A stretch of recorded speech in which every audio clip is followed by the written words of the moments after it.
I knew it was only a matter of time till that cliche came out. Now, do you think Alshon is doing this whole? Because that's the thing is, I mean, he came out with a random anonymous source talking crap about the locker room and Carson and his leadership. I really think Alshon's upset because Foles is gone. That was his boy. No, I think Alshon's upset because he's playing second fiddle, and he's never played second fiddle. Nicky is gone. His boy is gone. He's upset.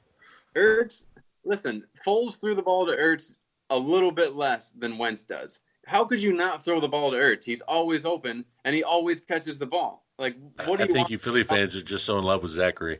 Listen, if Alshon could just, he's like the Tin Man watching him out there. I'm not going to lie. He wins 50-50 balls, and that's where he specializes. But he doesn't run crisp routes. He drops some balls, more than he ever has. So the guy just needs to look in the mirror, if you ask me. Well, what does Nelson Aguilar plan on catching with his chest? Because his hands don't seem to work. That was a weird thing. I just think he thought he was going to get there. I don't think he intentionally did. It's not like he thought he was going to get laid He out. could have reached out for it, and it would have probably been a touchdown in that game to swing it. But no, nope. All right, guys, my arms aren't working today. Let's move into the gosh dang 4 o'clock games. Yeah, Gosh let's move darn on. it. You Phillip Rivers. At 4:05, we have these red hot, all of a sudden defensive-minded San Francisco 49ers taking on Kyle Allen and the Carolina Panthers. The storyline that is Cam Newton waiting in the wings. Will that loom over Kyle Allen's head? Will that affect his performance? Is he trying to not lose his job at this point? What's the point spread on this one? 4.5 Niners. I like them to cover. I think it's going to be... I'll jump in here quick. I got this one. It is not the upset of the week because I actually think that people are going to go 50-50 on this one. It's the Panthers, 21-17. Niners are going to the Panthers, I believe, are they not? No, all the way around. Oh, well, I still got the Panthers because their defense travels. And McCaffrey, I think he goes off, man. I just don't think – I think McCaffrey is a weapon the Niners defense has not had to game plan for. And I think the way that they utilize their offense and Kyle Allen, I've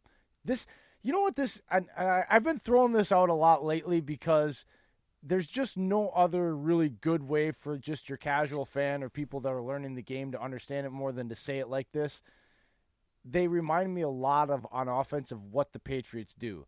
It's very, what can Kyle Allen deliver for us? And we're only going to put him in those situations, and we're going to lean on the guys that we know we can have more confidence and put more on their plate. And they're 5-0. It's worked out, and I think people aren't giving these guys a chance. I think I don't want to call it's not the upset of the week because there are people I have heard that are out there nationally that think that the Panthers do have a chance in this game, right? And they're saying that this could be the game where Allen solidifies himself as the future and pushes Cam out the window. So that's why it's not the upset of the week. But I think it's going to surprise people how this game goes. Let's put it like that.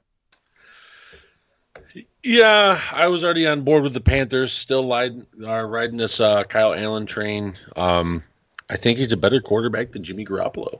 I don't think Jimmy G is panning out to be this $100 million quarterback that John Lynch was envisioning. I think he's a very good game manager to above little QB, but he's not this superstar. I mean, I understand he has a winning record, but I mean, Shanahan's rushing offense and also the fact their defense is playing out of their minds right now. So now they're coming up against Carolina, who you have Bradbury and Dante Jackson, who are playing damn good football right now. And they have Emmanuel Sanders, and then who else? Who's after Emmanuel Sanders? Can you tell me? Dante Pettis is getting 4 catches a game? Oh, yeah, not doing much. Samuel. They only put up 9 points against Washington last week. What happened to Goodson? Goodwin is banged up right now. Goodwin, yeah. sorry, yeah. Yeah, Goodwin is banged. That's what I'm saying. There's not much after Emmanuel Sanders. You put Bradbury or Jackson, who were really good corners, on him. There's not much else. I'm excited to see Sanders today, and I'll say this for Carolina.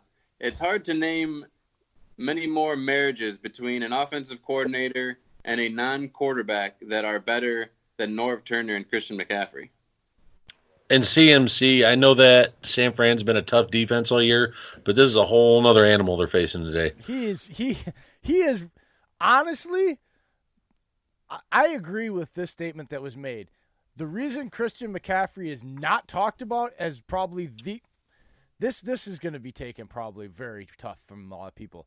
Christian McCaffrey, arguably, very, very strong, arguably, is the most complete back in the league. He's a home run hitter. He's shown he can run between the tackles. He is an explosive, dynamic pass catcher out of the backfield and also an excellent route runner.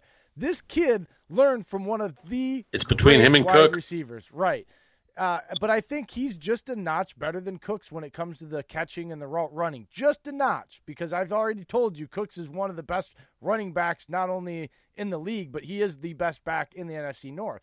McCaffrey's a different beast, dude. If he was a different shade of skin color, he'd be getting a lot more hype. And I know that sounds funny, but it's kind of that situation where receivers that are white and running backs, even more so that are white, never get the love they deserve. Trust me, Jordy Nelson knows plenty about that. And we're going to jump right into the next matchup. Why did that need to be said? You have the Oakland... I'm not the one that brought that up. There was other people that have brought that up on national TV. I'm just reiterating their point because I agree with But them. on our I was show. a running back. The Oakland Raiders traveling to Houston, taking on the Deshaun Watson and the Texans. Texans are favored by 6 points, and now that the Raiders have traded away Garyon Conley, we'll see if that is addition by subtraction. You have Tyrell Williams trying to make his way back. Darren Waller has been excellent, but we'll see what the Raiders try to do on offense with Josh Jacobs nicked up as usual and the Texans extra stingy on the rush defense. I like the Texans to cover. Oh, just quickly, I want to jump back just because of point. Both Dave and I have the Panthers winning, but you want to take the 49ers, because they'll cover with my point total anyway. They would cover 21-17, so that's the double play there for me anyway. Okay, Raiders. Just had to add that in there. Yeah, I did. Well, because, it's important against the point spread because some people are, they got itchy pockets and their money burns a hole in it, so you got to make sure you're covering all the bases.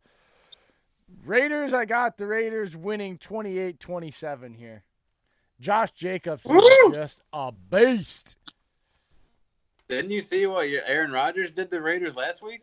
I don't care. They're gonna control. Look, honestly, the Raiders had they executed better on defense, their game plan would have actually worked. But the fact that their defense gave up on them and they didn't have a secondary game plan. They literally, last week, I laughed. The Raiders gave the Packers that game because they ran the ball for 8.5 minutes in the third quarter when they were down by 18 points.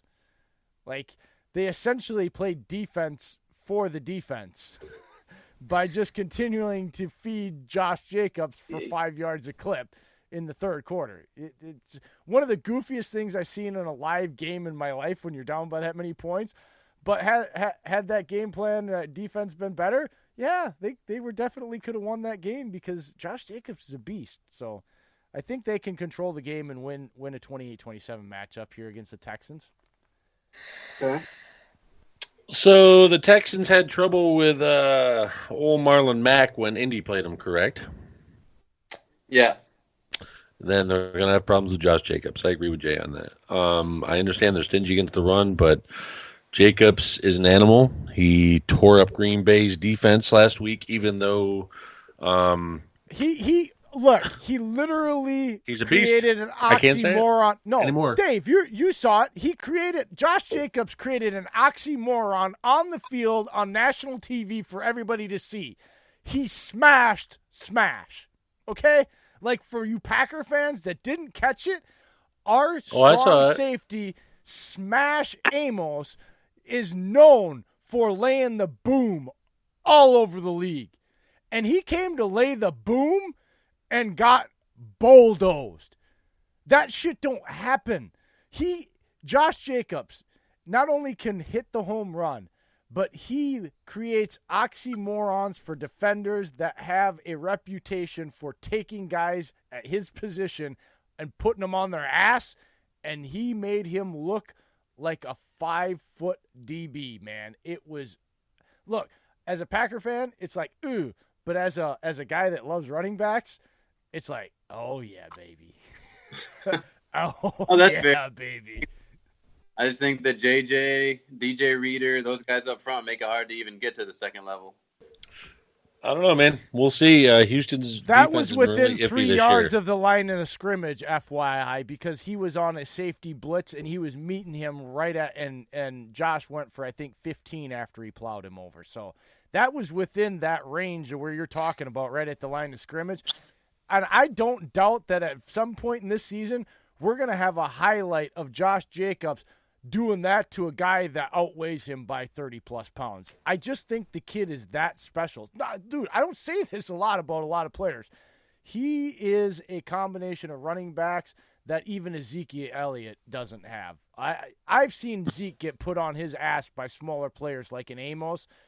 I don't think Josh Jacobs going to happen, dude. He's got legs like Maurice Jones-Drew. They're like freaking tree trunks. There was a reason why Jacobs was the stud running back at Alabama. Well, he split time. Just saying. The guy was a horse. He split time with Damian. All backs. Oh, yeah, all because Damian backs Harris at is so good. Alabama. All backs at Alabama split time. And, Alabama? Yeah, Ingram. Alabama. So They never that's did. not fair. Oh, that is fair. Mark Ingram Derrick Henry split carries, and look where he's at. Just saying. Okay. Next game, because you're just saying blasphemous shit now. Well, Not really. You got to be correct. Anyway, final 4 o'clock game. You got Wish I the was. Cleveland Browns. I'm telling you, go back to Mark Ingram's years. He was 100% the back. 100%. Put your measuring sticks away, gentlemen of the manhood, and let's focus on the games. Same with Sean Alexander. Now you've got Cleveland Browns going into New England to take on the Patriots. Patriots favored by 10.5, and I'll take it. 34. Surprised they don't have them at 20.5. What are they favored? I 10 think and a that- half? Yes, sir. I think being at home by itself at Foxborough is worth 6 points, and then you take the fact that Baker has not been able to push the ball downfield very much this season. You know, you've got Gilmore in the mix. Hopefully they get Nick Chubb more involved, but, I mean, the left tackle has been a real issue for Cleveland, and we've seen how the Patriots defense has been downright historic. Speaking of Patriots, breaking news, Belichick and Robert Kraft do not know if Tom Brady will be next year's starter. That just came out. Well, yeah, there's been the rumblings, like Brady's had that sound clip out for the past week now about just taking it one game at a time type of stuff. Yeah, and plus, I mean, also Schefter put up a good point. He put his house on the market. His trainer put his house up on the market at the same time.